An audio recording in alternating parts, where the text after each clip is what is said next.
The sun was just setting, casting a warm, deceptive glow over our suburban home as I stood at the kitchen sink, washing dishes from dinner. The water was hot, almost scalding, much like the secret that was slowly burning a hole through my conscience.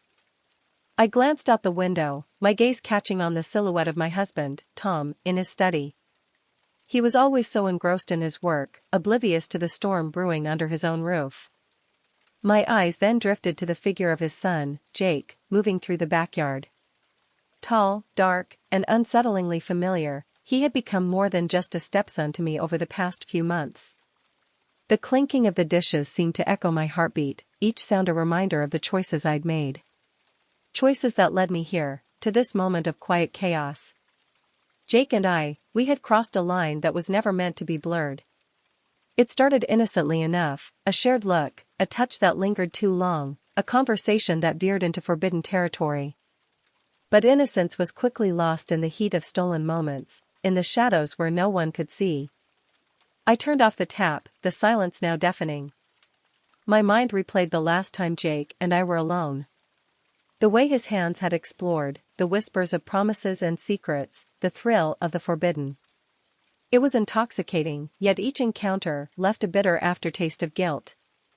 Tom's voice suddenly broke through my reverie, calling out from the study, "Cindy, can you bring me some coffee?"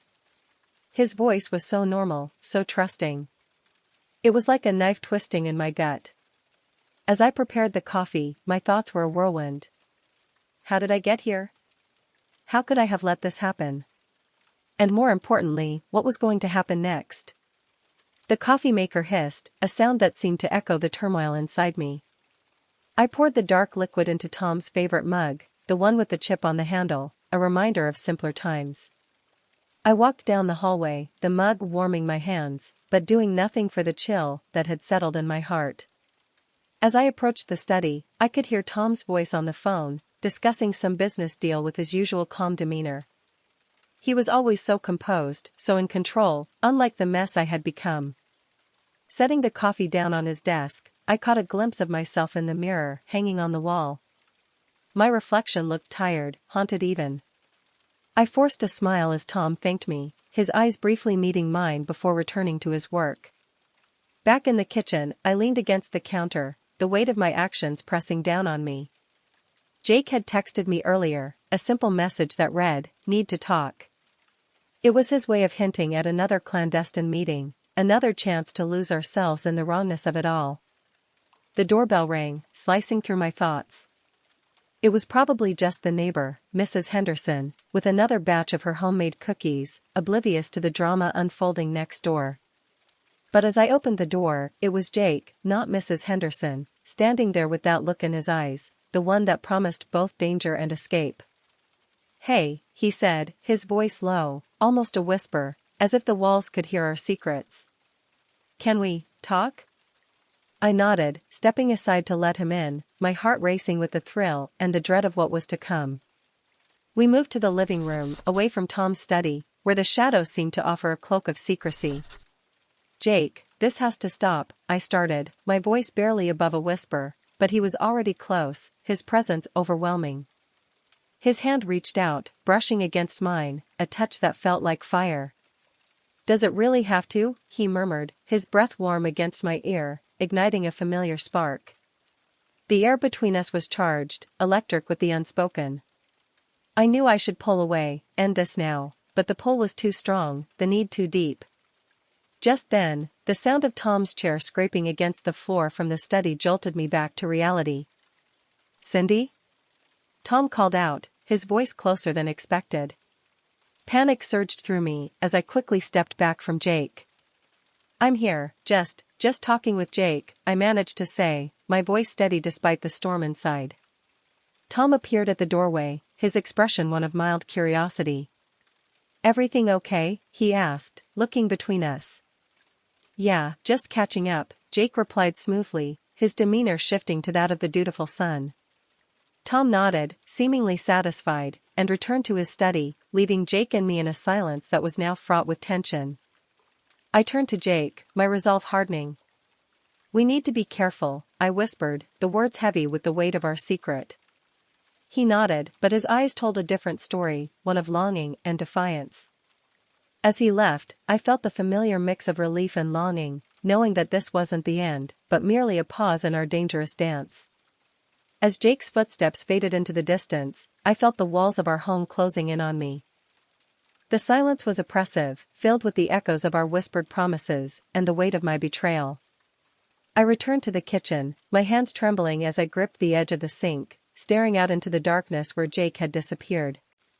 The next morning, the house was unusually quiet.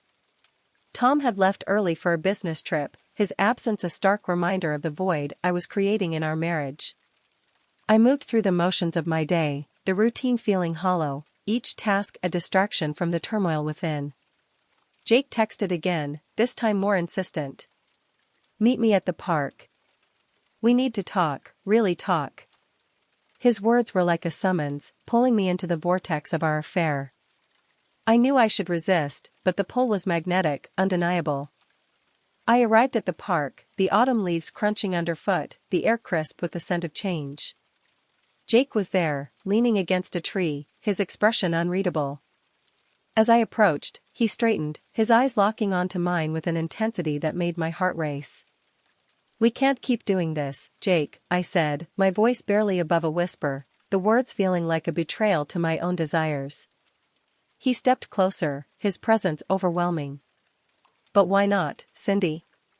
We're good together, you know it," he argued, his voice low, seductive. His hand found mine, his touch sending a shiver up my spine. I pulled away, the conflict within me tearing at my resolve. "Because it's wrong. Because I'm married to your father, Jake. This isn't just about us." He looked away, his jaw clenching. "What if I told you I love you? What then?" The words hit me like a physical blow. Love. It was the one thing we hadn't dared to speak of, the one thing that could make this mess even more complicated. "Jake, you can't say that. It changes everything." "It changes nothing if you don't feel the same," he countered, his gaze piercing through my defenses. I was at a loss, the ground beneath me shifting. I care for you, Jake, but this," I gestured between us, "it's not love. It's something else." He stepped back, the hurt in his eyes palpable. "Then what are we doing, Cindy? What's the point?" The question hung in the air, heavy with implications. I didn't have an answer, not one that would satisfy either of us. "I need time, Jake. Time to think, to figure this out." He nodded, but his expression was one of resignation rather than acceptance. "Just remember, Cindy, time doesn't make decisions for us. We do." As he walked away, I felt the first cracks in our clandestine affair, the realization that this couldn't go on forever. The park, once a place of solace, now felt like a battleground of my own making. Days turned into weeks, and the tension at home grew. Tom, upon his return, was more attentive, perhaps sensing the shift in our dynamic. His touch, once comforting, now felt like an accusation. I avoided Jake, our interactions reduced to fleeting glances, each one loaded with unspoken words. One evening, as Tom and I sat down for dinner, the doorbell rang. It was Jake, unexpected, his face flushed with urgency. "Cindy, we need to talk. Now."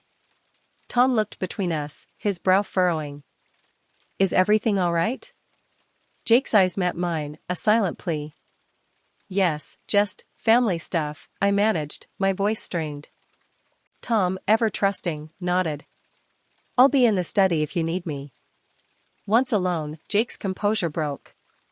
"I can't do this anymore, Cindy.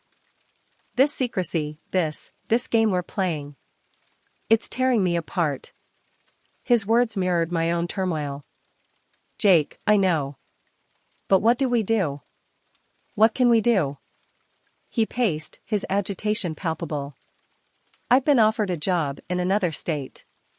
Maybe it's time I took it. Maybe it's time we both moved on." The suggestion was like a lifeline thrown into the storm of our lives. Yet, the thought of him leaving, of ending this, was as painful as continuing it. "Maybe," I whispered, the word tasting like defeat. Jake stopped, his gaze intense. I need to know, Cindy. Do you want me to stay, or should I go? The question was a crossroads, and I stood at its center, the paths before me fraught with loss and uncertainty. My heart and mind were at war, the decision not just about love, but about loyalty, about the life I had built with Tom, and the forbidden path I had walked with Jake. The silence stretched, filled with the weight of our shared history, our secret moments, and the looming specter of change. The silence was suffocating, each second stretching into an eternity as I grappled with Jake's question. His eyes, so like his father's yet filled with a different kind of fire, searched mine for an answer.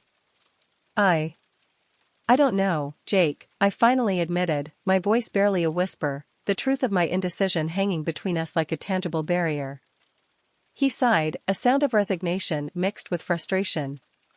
Cindy, I can't keep living like this, sneaking around, hiding from my own father. It's not fair to him, to us. I nodded, feeling the weight of his words. You're right. It's not fair to anyone.